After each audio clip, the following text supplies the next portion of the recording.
Olá, meus alunos! Olá, minhas alunas, bacharéis em Direito, estudantes do exame da OAB. Sejam muito bem-vindos à aula de correção das 5 questões de Direito Processual do Trabalho cobradas no último 33º Exame Nacional e Unificado da OAB, elaborado e organizado pela Fundação Getúlio Vargas, a FGV.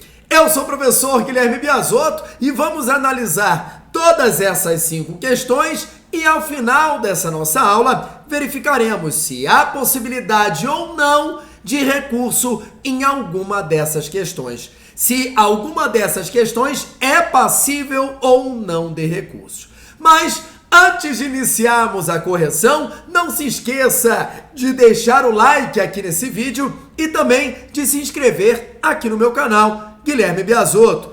Nesse meu canal você tem dicas periódicas e semanais sobre advocacia na prática, que é destinada e voltada a você, jovem e recém-advogado, e também dicas sobre direito do trabalho e direito previdenciário. Então, não deixe de se inscrever aqui no meu canal, tá bom, pessoal? E eu peço encarecidamente que deixe o like aqui nessa aula respectiva. Então, meus amores, sem mais delongas, vamos à análise das questões de direito processual do trabalho cobradas pela FGV no 33º Exame Nacional de Ordem. De olho na tela, vem comigo. Primeira questão, meus amores, olha aqui, ó.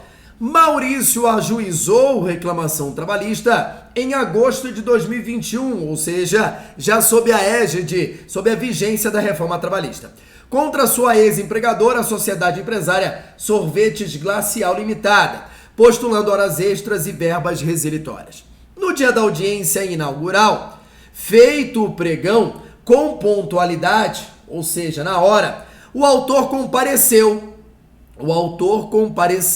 acompanhado de seu advogado, estando ainda presente o advogado da empresa, mas ausente o preposto, ou seja, o réu. A empresa, o reclamado não estava presente, quem estava presente era o seu advogado. O advogado do réu requereu que se aguardasse o prazo de 15 minutos, mas diante da negativa do advogado do autor, que não concordou em aguardar, teve início a audiência. O advogado do autor requereu a aplicação da revelia e o advogado do réu informou que havia protocolizado defesa com documentos pelo processo judicial eletrônico PJE, requerendo que fossem recebidos. Nos termos da CLT, assinale a afirmativa correta. Meus amores, prestem muita atenção. Aqui, das 5 questões cobradas pela FGV nesse 33º Exame de Ordem, todas as questões cobrou a letra fria da lei. E não cobrou letra recente da alteração, letra recente da lei, não viaja, tá? Porque a reforma trabalhista foi em novembro de 2017, pelo amor de Jesus Cristo. Então nós já temos aí quase 5 anos já de texto da reforma trabalhista. Então não tem nada de recente, não. Outro detalhe, não, assim como no exame passado, no 32º exame, e já está virando uma tendência da FGV, a FGV está cobrando letra fria da lei, não está cobrando mais a jurisprudência. No 27º exame, 28º, nos exames anteriores, o padrão da FGV era muito mais jurisprudência do TST e menos a letra da lei. Então essa tendência está mudando, tá? A FGV tem modificado essa tendência de cobrança, tanto em direito do trabalho quanto em direito processual do trabalho. Então, essa questão aqui está cobrando a letra fria da lei. E o que está cobrando?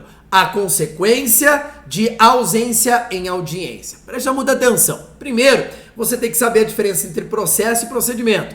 Processo é um conjunto de ato processual para garantir, para dar efetividade ao direito. Beleza. Procedimento é o caminho, é o percurso que o processo vai levar. Como que o processo vai se desenvolver? Então, ele tem vários procedimentos. Dentro do processo do trabalho, nós temos 3 procedimentos, 3 ritos, 3 caminhos que o processo do trabalho pode tomar. O procedimento ou o rito ordinário, que é o mais longo, porém o mais completo, que é exatamente o que está sendo questionado aqui nessa questão. Temos o procedimento ou rito sumaríssimo, que é o mais rápido, previsto a partir do artigo 852-A, e temos o terceiro procedimento, o terceiro rito, que é o procedimento sumário, ou rito sumário, ou também chamado de processo de alçada, ação de alçada, ação trabalhista de alçada, que são ações de até 2 salários mínimos, que tem a sua regulamentação prevista lá na Lei 5.584 de 70, tá? Então tá na lei específica, esse procedimento não tá na CLT. Então aqui é o seguinte, bom, no procedimento ordinário, temos 2 audiências. A audiência inaugural, que é exatamente o que está sendo cobrado aqui nessa questão, ou também conhecida como audiência de conciliação, e temos uma segunda audiência, que é conhecida como audiência de instrução, ou também conhecida como audiência de prosseguimento, beleza? Bom, quais são os efeitos da ausência das partes na audiência inaugural, na audiência de conciliação, na primeira audiência, que é essa aqui da questão? Se o reclamante não comparece na primeira audiência, qual é a consequência? O processo é arquivado e ele é condenado em custas. Acabou. Se o reclamado não comparece à primeira audiência, revelia e a consequência, confissão ficta dos fatos alegados pelo autor. Beleza? Beleza. E na segunda audiência, se o reclamante, se o autor não comparece, então confissão ficta com relação aos fatos alegados e o processo vai à conclusão para a prolação da sentença. E se o reclamado e o réu não comparecem na segunda audiência, que é a audiência de instrução e julgamento, audiência de prosseguimento, qual é o efeito? O mesmo. Confissão ficta com relação aos fatos alegados pelo autor e o processo vai à conclusão para a prolação da sentença. Acabou. Então veja que os efeitos da ausência na audiência inicial e na audiência de instrução são diferentes. E na audiência inicial, os efeitos da ausência do autor e do réu também são diferentes. Aqui no caso, o autor compareceu, e o réu não compareceu. Então vai ser decretada a revelia? Vai sim, ponto final. Só que aqui, toma cuidado, que a reforma trabalhista trouxe uma novidade dentro do texto da CLT, lá no parágrafo 5º. Então aqui a resposta dessa questão está no artigo 844 da CLT, que fala sobre os efeitos da ausência das partes na audiência inicial. E, mais precisamente, a resposta dessa questão está lá no parágrafo 5º. Então, preste atenção. Os efeitos da ausência das partes na audiência de instrução, na segunda audiência, está lá na súmula do TST, está na jurisprudência do TST. Agora, os efeitos da ausência das partes na primeira audiência está na CLT, no artigo 844. Aí o artigo 844 fala o seguinte, olha, se o advogado da empresa comparecer, vai ser decretada a revelia, porque a empresa não apareceu, então confissão ficta, mas a defesa e os documentos apresentados serão aceitos pelo juiz. E o juiz vai utilizar essa defesa e os documentos para confrontar com as alegações dadas pelo autor. Lembrando que a grande diferença entre a confissão ficta e a confissão real é essa. Na confissão real, que é quando a parte, no depoimento dela, ela assume, ela confessa sobre um determinado fato, na confissão real, aí não tem choro nem vela. Confessou, acabou. Na confissão ficta, não. A princípio, o que você está alegando é verdadeiro, mas eu vou confrontar as suas alegações com os documentos, com o que for produzido no processo. E por isso que a reforma trabalhista inovou na CLT com relação a esse ponto. Olha, a revelia vai ser decretada, beleza, mas eu vou confrontar o que o reclamante, o autor, está alegando com a defesa e os documentos, para também não ocorrer um enriquecimento ilícito, né? Um enriquecimento sem causa, porque aí ele está ganhando coisa que ele nem deveria ganhar. Pô, ele está pedindo férias, mas as férias foram pagas, foram concedidas, tem lá o documento. Então, aí, para evitar o enriquecimento sem causa, para evitar a má-fé e para evitar a finalidade ilícita do processo, por isso que mesmo sendo decretada a revelia, pelo fato do advogado ter comparecido e apresentada a defesa dos documentos, então a defesa dos documentos serão aceitos, tá? Isso está no parágrafo 5º do artigo 844, letra A. deverá ser decretada a revelia em razão da ausência do preposto e desprezada a defesa. Não, a defesa será recebida. B, a nulidade do ato, porque a CLT determina limite de tolerância de 15 minutos. Não há nulidade e a CLT não determina esse limite de tolerância. O limite de tolerância é apenas para o juiz. As partes não têm limite de tolerância. Então, se chegar 1 minuto atrasado, o juiz pode decretar a ausência da parte à audiência e acabou. Quem tem limite de tolerância é apenas o juiz. Cuidado com isso, tá? C, a CLT é omissa. Não, a CLT não é omissa com relação a esse assunto. Letra D, defesa e documentos serão aceitos pelo juiz conforme o parágrafo 5º do artigo 844. Gabarito dessa questão, letra D. Questão fácil, tá? Próxima questão. Renata é professora de artes, lecionou na Escola do Futuro. Em sede de reclamação trabalhista, um de seus pedidos foi julgado improcedente, sendo certo que o que você pleiteava na qualidade de advogado ou advogada de Renata estava fundamentado na aplicação incontroversa de uma súmula do TST. Ainda assim, o TRT, ao julgar o recurso, manteve a decisão de primeira instância. Então, peraí, nós tivemos a ação trabalhista, aí essa ação teve uma decisão definitiva, uma sentença.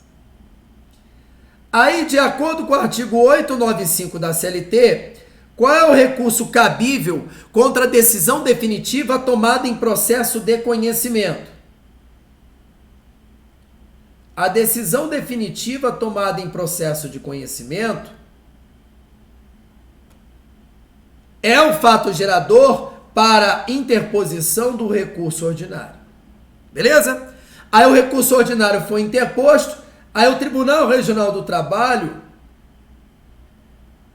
proferiu o acórdão, dando improvimento ao recurso ordinário. Ou seja, tanto a sentença quanto o acórdão violam a súmula do TST que está fundamentando o seu pedido. Aí eu te pergunto, qual é o recurso cabível contra o acórdão do TST que julga o recurso ordinário e que viola uma súmula do TST? O recurso cabível só pode ser o recurso de revista. Artigo 896 da CLT. Então, para você responder essa questão, artigo 896 da CLT. Então, o que ele estava cobrando aqui nessa questão é hipótese de cabimento do recurso de revista. Acabou. E, aliás, assim, bem descarado, bem tranquilo, bem fácil, tá? Questãozinha ridícula, tá? E ele fala lá, ó, considerando que a referida decisão não deixou margem para oposição de embargos de declaração, assinale a opção que indica a única medida jurídica cabível nessa situação. A única medida jurídica cabível, recurso de revista, gabarito, letra D. Ok? Questão ridícula. Próxima questão. Duas irmãs costureiras trabalharam juntas em uma confecção. A irmã mais velha era patroa, empregadora da mais nova, que gerenciava a atividade. Então a mais nova era gerente da confecção e a mais velha era a dona da confecção. Devido a um desentendimento em família, a irmã mais nova foi dispensada. Em decorrência da relação fraternal, chegaram a um bom termo sem a necessidade de ajuizamento da demanda. Porém, por segurança de ambas, gostariam de ver garantidos judicialmente os termos do acordo e procuraram você como advogado ou como advogada consultor ou consultora.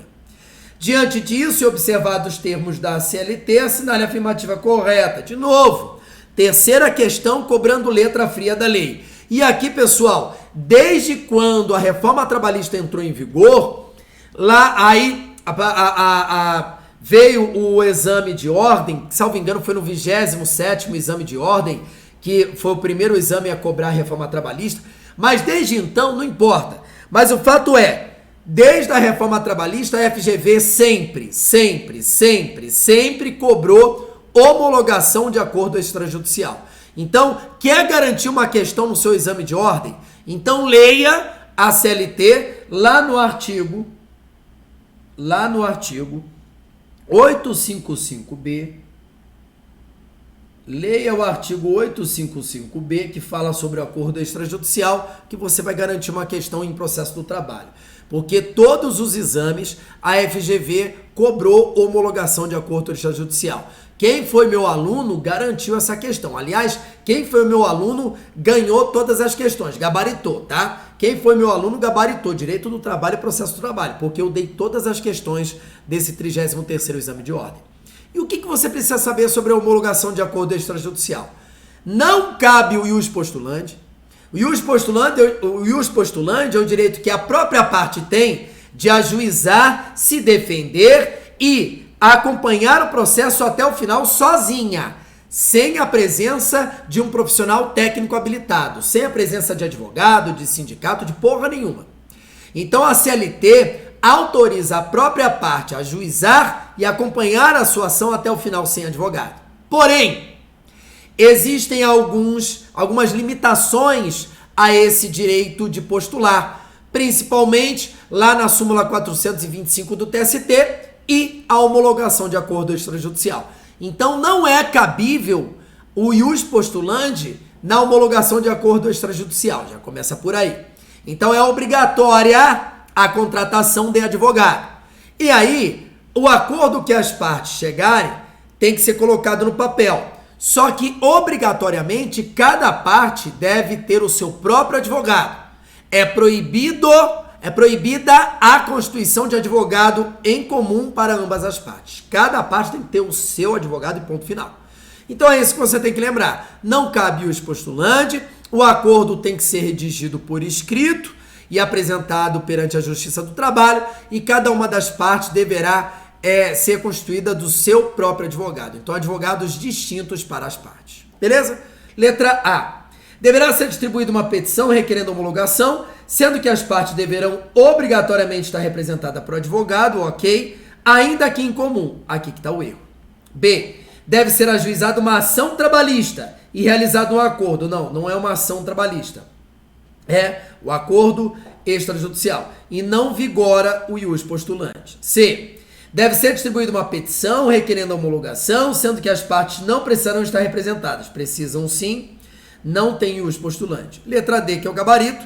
Deverá ser distribuída uma petição requerendo homologação de acordo extrajudicial, sendo que as partes deverão obrigatoriamente estar representadas por advogados distintos. Aqui que está o grande detalhe, gabarito, letra D. Beleza? Questãozinha muito fácil também, novamente cobrando a letra fria da lei. Próxima questão. Uma sociedade de economia mista do estado do Maranhão, após devidamente citada em reclamação trabalhista de um empregado, apresentou defesa, produziu as provas, mas foi condenada na sentença. Assinale a opção que, de acordo com a CLT, indica o prazo para que a empresa em questão possui para recorrer ao TRT. Olha aqui, muito aluno pegou aqui e falou assim: cabe recurso, não fuma maconha, não bebe escondido e não use droga. Não há recurso algum nessa questão. A questão está perfeita e é uma questão dada. Olha aqui, foda-se o recurso cabível aqui, foda-se. Existe um princípio recursal do processo do trabalho que determina a uniformidade dos prazos recursais. Então, dos 6 recursos previstos lá no artigo 893 da CLT, 5 possuem o mesmo prazo. Recurso ordinário, recurso de revista, agravo de petição, agravo de instrumento e embargos. Todos eles possuem o mesmo prazo, 8 dias. Apenas um recurso não possui o prazo de 8 dias, que são os embargos de declaração. Guilherme, é cabível aqui os embargos de declaração. Não é. Tanto é, e a FGV foi muito malandra com relação a isso, em alternativa alguma, ela colocou prazo de 5 dias, exatamente para você, em momento algum, pensar nos embargos de declaração. E ela poderia te sacanear. A FGV foi sua amiguinha aqui. Ela poderia te sacanear. Se eu fizesse parte da banca, eu iria te sacanear.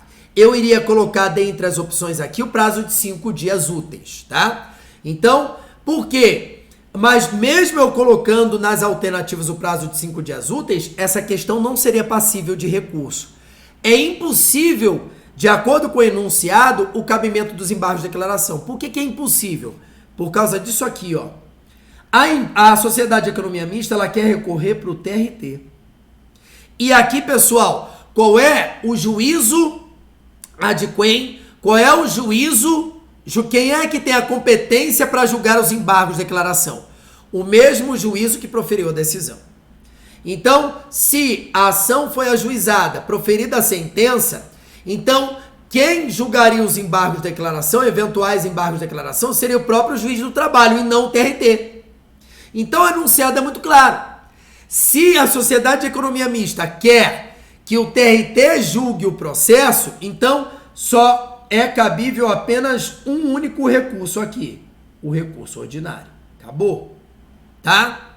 Então, por causa disso, pelo fato do enunciado dizer expressamente que a empresa quer que o processo seja julgado pelo TRT, então não seria cabível embargos de declaração. E qual é o cabimento do recurso ordinário? O cabimento do recurso ordinário é decisão definitiva tomada em processo de conhecimento. Pronto, ok? Mas mesmo que você não soubesse sobre o recurso ordinário, mesmo assim, pelo princípio recursal da uniformidade dos prazos recursais, você acertaria a questão. E são 8 dias úteis, não fuma maconha. Artigo 774 da CLT, quando fala sobre atos, termos e prazos processuais, tá? Então, os prazos no processo do trabalho são contados em dias úteis. Os prazos no direito do trabalho, dia corrido, tá? Então, férias, o prazo para pagamento e entrega das verbas rescisórias e documentos rescisórios. Então, os prazos no direito do trabalho, dias corridos. Agora, os prazos aqui no direito processual, dias úteis.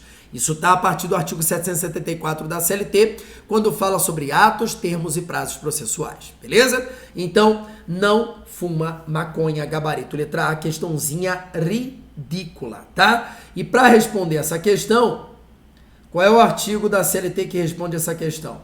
Artigo 895 da CLT, ok? Próxima questão. A Sociedade Empresária Refeições Tempero de Casa Limitada é ré em uma reclamação trabalhista movida por sua ex-empregada Rosângela, que lá atuou como cozinheira. Após devidamente contestada e instruída, foi prolatada a sentença em outubro de 2021, ou seja, sob a vigência da reforma trabalhista, julgando os pedidos procedentes em parte. Ocorre que no mesmo dia da publicação da sentença, a sociedade empresária teve sua recuperação judicial deferida pela Justiça Estadual. Nada foi decidido a respeito de gratuidade, então não tem gratuidade de justiça para a sociedade empresária. Diante da situação apresentada, da previsão contida na CLT e considerando que a sociedade pretende recorrer da sentença, assinale a afirmativa correta. Pessoal, essa questão ela está cobrando sobre o preparo. O que é o preparo? O preparo é um dos pressupostos recursais, pressupostos extrínsecos recursais, ou seja, um requisito que está fora do recurso, que precisa ser analisado e preenchido para que o recurso seja recebido pelo órgão julgador. Então, um dos pressupostos extrínsecos, ou também conhecido como pressuposto objetivo, é o preparo. E o preparo é composto de quê? Custas e depósito recursal. As custas estão previstas lá no artigo 789 da CLT. As custas são pagas ao final do processo, depois de transitado em julgado a sentença ou junto com o recurso, caso a parte queira recorrer daquela decisão. E o fato da sociedade empresária estar em recuperação judicial isenta a parte do recolhimento das custas? Não, não isenta. Artigo 790 e 790-A da CLT. Quais são as partes que estão isentas de custas? Beneficiários de gratuidade de justiça, os entes federativos, a União, Estados, Distrito Federal e municípios, o Ministério Público do Trabalho e também massa falida. Então a empresa ela foi decretada a falência, aí o conjunto do patrimônio dela, que é a massa falida, de acordo com a jurisprudência do TST, a massa falida tem direito à isenção de custas. Então, essa sociedade empresária em recuperação judicial tem isenção de custas? Não, porque não é massa falida e não é beneficiária da gratuidade de justiça. Beleza. E o depósito recursal? O depósito recursal está previsto no artigo 899 da CLT. O artigo 899 da CLT vai falar sobre o depósito recursal. E sobre a empresa em recuperação judicial, o parágrafo 10º vai mencionar o seguinte, ó. Quais são as partes que estão isentas do recolhimento do depósito recursal? Beneficiários da gratuidade de justiça, entidades filantrópicas e empresas em recuperação judicial. Então, empresas em recuperação judicial estão sim isentas do recolhimento de depósito recursal. Então, essa sociedade empresária vai ter que recolher as custas, mas não precisará recolher o depósito recursal. Então, vamos às alternativas. Letra A, com a recuperação judicial deferida, a sociedade empresária fica dispensada de efetuar qualquer preparo. Não fica dispensada de qualquer preparo. As custas precisam ser recolhidas. B, a sociedade empresária terá de recolher as custas, mas não precisará efetuar o depósito recursal para recolher. Perfeito, gabarito, letra B. C, como a sociedade empresária não teve a falência decretada, mas sim a recuperação judicial deferida, efetuará normalmente o preparo. Não efetuará normalmente o preparo. D, a sociedade empresária, diante da recuperação judicial deferida, pagará metade das custas de depósito. Não existe pagar metade de custas, mas existe pagar metade do depósito recursal. Quem é que paga metade do depósito recursal? Entidades sem fins lucrativos, empregador doméstico, microempreendedor individual, microempresa e empresa de pequeno porte. Essas pessoas pagam metade do depósito recursal, mas empresas em recuperação judicial não, estão isentas, ok? Toma cuidado que é recuperação judicial. Se for recuperação extrajudicial, aí não tem isenção nenhuma, vai ter que recolher o depósito recursal, beleza? Então, gabarito dessa questão, letra D de dado, né? Deixa eu ver aqui. Letra D de dado, que é... Letra D? Não, letra B de bola, perdão. Letra B de bola, que é o gabarito da questão. Coisa muito linda, meus amores. Então, aqui finalizamos a nossa aula e verificamos que não há nenhuma questão passível de recurso dentre essas 5 cobradas pela FGV. E eu posso classificar essas 5 questões como fáceis, tá? Então, o nível de cobrança da FGV em Direito do Trabalho, muito fácil, muito fácil. Você, meu aluno, minha aluna, eu tenho certeza que eu recebi várias mensagens, todos vocês gabaritaram as questões tanto de Direito do Trabalho quanto de Direito Processual do Trabalho. Então, um grande beijo, um grande abraço e até o próximo vídeo. Tchau, tchau!